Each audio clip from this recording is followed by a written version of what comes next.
What's up, guys? Just came back to my channel. Tonight I'm being review for Monday Night Raw that just finished. Man, good show tonight and stuff after the SummerSlam and stuff. So, the Wyatt 6 debut, in-ring debut tonight. So, anyways, let's go get to it then. Gunther kicks off the show. Inside the arena, we see the lights out and a spotlight shining down on Ludwig Kaiser in the middle of the ring. He introduces the ring general, Gunther, and out comes the brand new WWE World Heavyweight Champion.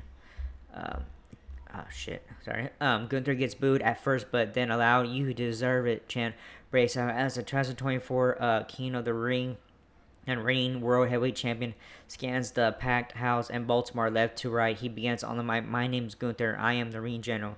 Excuse me, I'm sorry. He touts being the longest reigning Intercontinental Champion in history, the current King of the Ring, and your World Heavyweight Champion. He says, "If we thought what he did with his reign as IC Champ was history making, it's nothing compared to what he's going to do as world champion." The Reign General boasts about not being able to be caught off guard or surprised by anything in the ring, and then he was the theme for Randy Orton hits outcomes WWE's Apex Predator from SmackDown to Raw. He heads to ring to the fans singing with his catchy ass entrance tune. Oh, by the way, the first hour of this is commercial free. This Leon. Orton's music dies down and Gunther starts by admitting that this caught him off guard. I laughed. Everybody laughed at that part. Gunther says he came out to congratulate him. He says that title looks good over your mighty German shoulder. He says he's a good-looking champion. He says when he sees it though, it reminds him that he's the only reason he got the title shot. He brings up what happened at WWE King of the Ring with the controversy. Yeah, I remember surrounding the pinfall. He says even Triple H knows that and told the world there would be a Randy Orton vs. Gunther Part 2. He says that's exactly why he's here tonight. He's calling that in. He says he's the only man in the locker room who can match Gunther move for move, chop for chop, technician versus technician, smooth versus smoother. He references Ric Flair versus Ricky Steamboat. He says he knows that he can fill one of those roles. The only question is, does Gunther feel the same? Orton talks about Gunther calling him off a legend and then a living legend. He says that's perfect because he made a career out of killing legends. Yeah, I remember that. He says at WWE Bash in Berlin, that's what he's gonna do. And son of a bitch, stupid car. That's what he's gonna do, and he's gonna leave Gunther's home country with his title. He says he has a stain on his record from the controversy over his win over him. He says if the voices in his head tell him he can't be him, those voices are wrong. He tells Orton he accepts his challenge. He drops the mic and the two shake hands. Gunther pulls him in close and tells him something off mic, but his RKO out of nowhere won't work. Orton says it's good because he wants him to see it coming. Alright, first match coming up is Sheamus versus Ludwig Kaiser. Jack Rearman interviews Sheamus backstage as the commercial-free first hour continues. He tells the crowd to get ready for a banger after sending messages of warning to Pete Dunne. After it wraps up, theme hits and he heads out for our opponent contest on the way to the ring. Sheamus is attacked by Kaiser. The two brawl down to the ring and get inside where the bell sounds to officially start the match. After some initial back and forth action, Sheamus settles into the early offensive lead. He heads to the top rope. Kaiser backs off and asks for medical attention. He pretends to have re-injured his rib and try again at the upper hand. It works. He charges at Sheamus and knocks him down with a big forearm. Sheamus fights back and hits his trademark Irish crush and white noise on the floor. Pete Dunne once again tries to attack Sheamus with a slinging slinging or something. They say, I'm sorry I was talking at that. Sheamus still manages to hit a bro kick moments later for the win. So winner is Sheamus. Alright, I have a Wyatt 6 video coming here. A graphic flashes on the screen revealing War Marine's return marked 100 million social media views. And that's a lot, making it the biggest SummerSlam social moment in history. After that, we shoot to the latest Wyatt 6 video. It starts with a message about Prophet being born years ago when Bray Wyatt came to WWE. Yeah, I remember when they debuted. Narrated by Bo Dallas, the video switches back and forth from old Wyatt family footage to current day Wyatt 6 footage, with similarities between the two being featured. It wraps up with their ominous "We're here" message, and then telling Baltimore they're here tonight. Run! The Creed brothers and Chad Gable are shown arriving outside. Alright, we have a segment coming up with Damian Priest addressing a new Judgment Day. Back inside the arena live, we see Damian Priest storming into the ring. He sells inside and immediately calls out Finn Balor and tells him to get down here and take this beating like a man. He asks about how Balor went from the prince to a backstabber to a coward. He tells Balor he knows where he comes from. He says last Friday at the premiere of his documentary he saw what the fans thought of him. He says his family got a whole lot bigger than the Judgment Day. Then he introduces Balor to his family and points to the crowd. Finn Balor doesn't come out, but instead appears on the big screen. He says he didn't betray Priest. Priest betrayed the Judgment Day. He says there wasn't supposed to be any leaders of the group until Damian Priest became champion. He talks about a year ago he almost became champion and holds up a picture to show him what happened. He says after Priest told him in the car he needed to man up, he says he waited a year and he manned up. He screwed Priest and he screwed his family. He says Priest boasts being from the streets, but he's just a loser from the streets. He says he's not gonna fight him. J.D. McDonough will. He's gonna wait. He's gonna wait until Priest feels safe and comfortable. Until he's almost forgotten about him, and then when his back is turned, he'll be there to stab him in it again and again and again. He says it won't just be him. We all will. The camera pans back to show Balor surrounded by Dominic Mysterio, Liv Morgan, Carlito, and JD McDonough. Priest looks pissed and storms to the back after them. Yep, he pissed. Alright, we see footage of Triple H, Pat McAfee, Michaels, water spit take from WWE SummerSlam weekend. We then shoot where Raw GM Adam Pearce is on the phone with Babe Bronson Reed walks in. He says he beat Sheamus last week, but he's the one with the match tonight. He tells Pierce he always has an excuse. He sees now if he wants to get to the top, he has to create his own path. He storms off. Alright, next match is Lyra Valkyria versus Shayna Baszler. It's time for our second match of the never-ending commercial-free first hour as Lyra Valkyria's theme hits.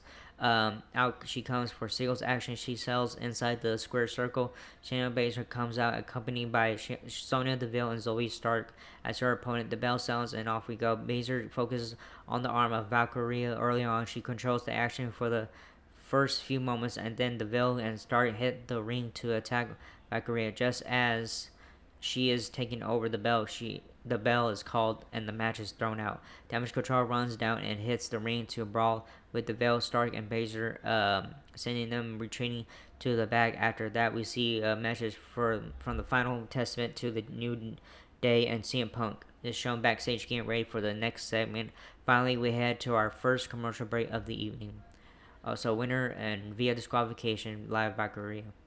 Alright, CM Punk. When we return from the break, the familiar sounds of CM Punk's theme music hits the house speakers inside the Baltimore venue, and out comes the beast in the world to a rock star reaction. He sells inside the ring with a big smile on his face. While he's smiling, he talks about his loss to Drew McIntyre. He says he hasn't been to Baltimore in 10 years, and when he comes out and hears 10,000 people screaming at him, he can't help it. It makes him happy.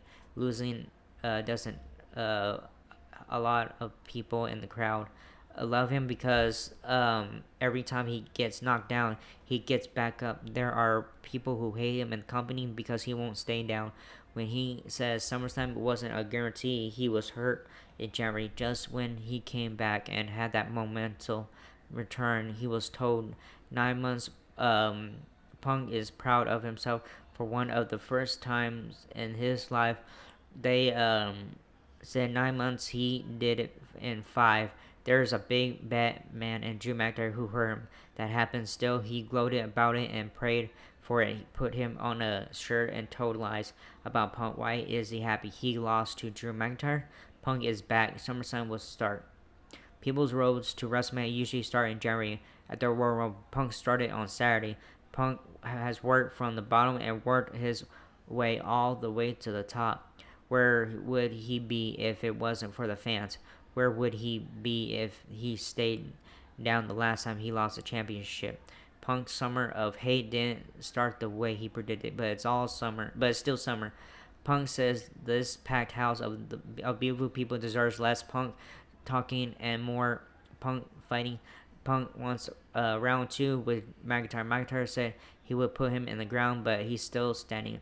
When we then hear "Burn it down," and out comes Seth freaking Rollins, making his way to the ring in an outfit more toned down from his usual getup.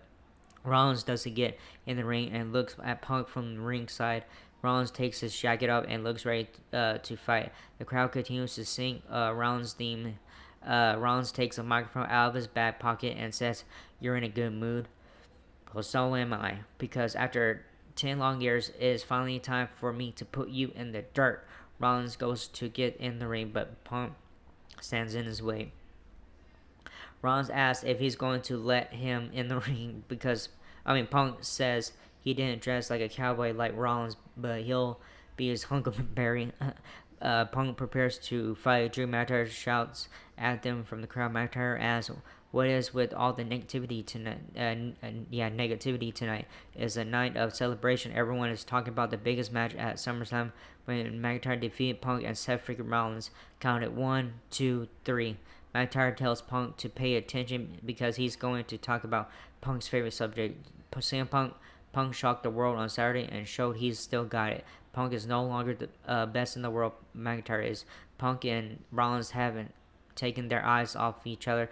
McIntyre knows how to get the attention. McIntyre holds up Punk's bracelet and says his stupid dog Larry and his lovely wife AJ are in his corner. That's so messed up. Punk has heard enough and furiously charges in the crowd to get to McIntyre. McIntyre runs off. Rollins watches what just happened before it turning into an avalanche from Big Bronson Reed. Reed takes it to Rollins. Rollins fights back and super kicks him before hitting a big boot, but Reed doesn't go down. Reed crushes Rollins with a big Death Valley drive and connects with two senton splashes. Reed positions Rollins and heads to the top rope for Tsunami. Reed isn't satisfied and heads back to the top rope for a second Tsunami. Rollins is writhing in pain and on the mat as WWE officials, trainers, and referees run down to check on Rollins. Reed goes to walk out, but he charges back and goes back to the top rope. Reed annihilates Rollins with the third Tsunami. The crowd is going wild. Oh man. Reed heads back to the top rope. For Tsunamis, Rollins is gasping for air. Reed goes back to the top rope again and hits a fifth Tsunami. Unreal. Reed goes back to the top rope and the crowd explodes. Reed doesn't go for a sixth Tsunami. Instead, he poses. Reed then steps on the top rope and connects with the sixth Tsunami. Unbelievable. The crowd is chanting one more time. Rollins is coughing up blood. Reed finally leaves the ring. Jackie Redmond's backstage with Raw General Manager Adam Pearce. She asks about Seth freaking Rollins' injuries. Pearce says it's too soon to tell, but there is potential for internal bleeding, so they're taking him to the hospital. We hear CM Punk shouting for Drew McIntyre, so Pearce runs over to him. Pearce says he walked McIntyre out of the arena, so he's gone. Punk is not pleased. Alright, next match is AOP versus New Day. Our next match of the evening is tag team action with AOP duo Arkham and Rezar from the Final Testament squaring off against the New Day's Kofi Kingston and Xavier Woods. Arkham to start with Kofi. They lock up but Arkham corners Kofi, ducks under. Kofi whips to the corner reversal. Kofi hops up, flies, lands with the right side headlock, but Kofi ducks under, hits the ropes, but big spine buster to Kofi, and we head to a mid-match break. When we return, we see Kofi being cornered and lifted to the top rope. He flies off with the tornado DDT, Razor in. Woods corners and mounts with punches. Woods with the hard right whip to the corner. Woods kicks out of the corner, super kick, another to Occam. Lifts Woods. Nad sits him up top. He splits the legs. Woods blocks a right right hand headbutts to Razor Woods to the top rope. Dropkick to Razor. Occam's gets sent over the top. Kofi flies off the top. Woods looks to fly, but Scarlett is on the apron carrying Cross with a cheap shot. Razor grabs Woods and lifts him by the head. Odyssey Jones hits the ring and launches Cross. LP attacks, but Jones hits splashes on them in the corners. He picks Cross up and Donkey Kongs him again. We see Kofi happy, but Wiz doesn't seem thrilled. We head to another break. When we return, we see fired up Jones and Kofi being buddies backstage. Wiz not enthusiastic at all. Asks what this about. Kofi asks he made friends with Jones while we are having his injury at the WWE Performance Center. Wiz doesn't look thrilled about this at all. So winner is no contest. Alright, next match is Awesome Truth versus A-Town Down Under. Following their brawl in the segment before the main event, WWE SummerSlam, the Awesome Truth duo, The Miz and R-Truth, are rapping when we return from break. Then they settle inside the square circle for their next match of the evening against A-Town Down Under duo Grayson Waller and Austin Theory. The bell sounds to start things off as Cole and McAfee joke about The Miz having no rhythm or rhythm skills. Truth and Miz started off strong, dominating the first minute or so action before we head right into another commercial break as the action team tilt continues and be more. When we return, we see Theory and Waller dominating the action until they go for a double drop kick to Truth, who hangs onto the ropes to avoid it. Truth avoids elbow drops from two as he eventually scrambles over and makes the hot tag to The Miz. He hits the ring with a ton of energy and takes over as the crowd comes to life until Theory hits A-Town down for the win. After Truth trying to help Miz out, he ends up costing him and their team the bout. So winners are A-Town Down Under. Alright, next match is Damian Priest versus JD McDonough. We shoot to a pre-taped message from Damian Priest who tells JD McDonough that he thinks he and Finn Balor are cool, but Balor is just sending him to take the first bullet from Priest, hoping his clip will run out. He says it won't and tells McDonough he never wanted him in the Judgment Day. Back inside the arena, theme for the Judgment Day hits. Out comes McDonough for our next match of the evening. As he sails inside the square circle, we shake gears into a quick pre-match commercial break. When we return from the break to Kathy Kelly backstage with Braun Breaker, he talks about winning the Intercontinental Champion just 3 years after debuting in WWE. He's not talking Raw or SmackDown, he's talking NXT. He says there isn't a bullseye on him. He's the target. He feels sorry for the rest of the locker room. He vows no one will take his name off the IC title. Back inside the arena, McDonough is still in the ring with Carlito. When we hear "All Rise," out comes Damian Priest. After the bell gets things started, we see Priest immediately start things off in a dominant lead. He beats McDonough down for several moments and then hits a bunch of karate kicks to knock him out of the ring. Priest glares at Carlito and then heads out to deliver more punishment to McDonough. Priest chases Carlito away but ends up getting shoved into the ring post by McDonough. McDonough follows up with a big suicide dive, sending Priest into the commentary desk at ringside. We head to a mid-match commercial break on that note. When we return, McDonough hits a big headbutt after flipping out of a chokeslam attempt by Priest. This leads to several minutes of big head jokes from Cole and McAfee on commentary. McDonough hits a picture-perfect moonsault off the top, but Priest kicks out of the follow-up pin attempt. Priest fires up with karate kicks again. He then plays to the crowd or his new family before hitting a broken arrow. Priest goes for his chokeslam finisher, but Balor attacks him from behind. Priest recovers enough to glare at Balor from the mat once he realizes it's him, but the rest of the Judgment Day help attack him. Damian Priest fights off all the Judgment Day guys until he clears the ring, and it's just he and Balor. He smiles real big at Balor, who turns and runs. Dom and Liv Morgan attack from behind and put the boots to him until Rhea Ripley's theme hits and the crowd explodes. Ripley goes to put Morgan through the commentary desk, but Dom saves her as they run off. We see Priest being beaten on by McDonough in the ring. Ripley heads in and McDonough sees her Ripley blasts him with a punch, which sends him into Priest for a South of Heaven chokes him. Priest and Ripley stand tall and share a hug. So winner via disqualification, Dean Priest. Next match is Sonya Deville versus Io Sky. Run was finished. Backstage, we see Dakota Kai walking with fellow Damage Control members Io Sky and Nick Curry, saying when they are attacked from behind by Sonya Deville, Shayna Baszler and Zoe Stark, they focus their attack on the leg of Dakota Kai. Deville says, "Looks like no match tonight," and walks off as we head to a break. When we return, Deville comes out accompanied by Baszler and Stark. She sells in the ring and gets on mine, claiming Kai is under the weather and won't be competing tonight. Damage Control's theme hits, and we learn that Io Sky will be filling in for. We see Sky start strong, but action spills out to the floor where she is sent crashing into the steel steps. On that note, we see gears into mid-match commercial break as the action continues. When we return, we see Deville still in control until she charges at Sky in the corner, who moves, resulting in Deville crashing shoulder first into the ring post. Sky takes over from there as the crowd comes to life. She comes off the top rope with a big missile dropkick for a close 2 count.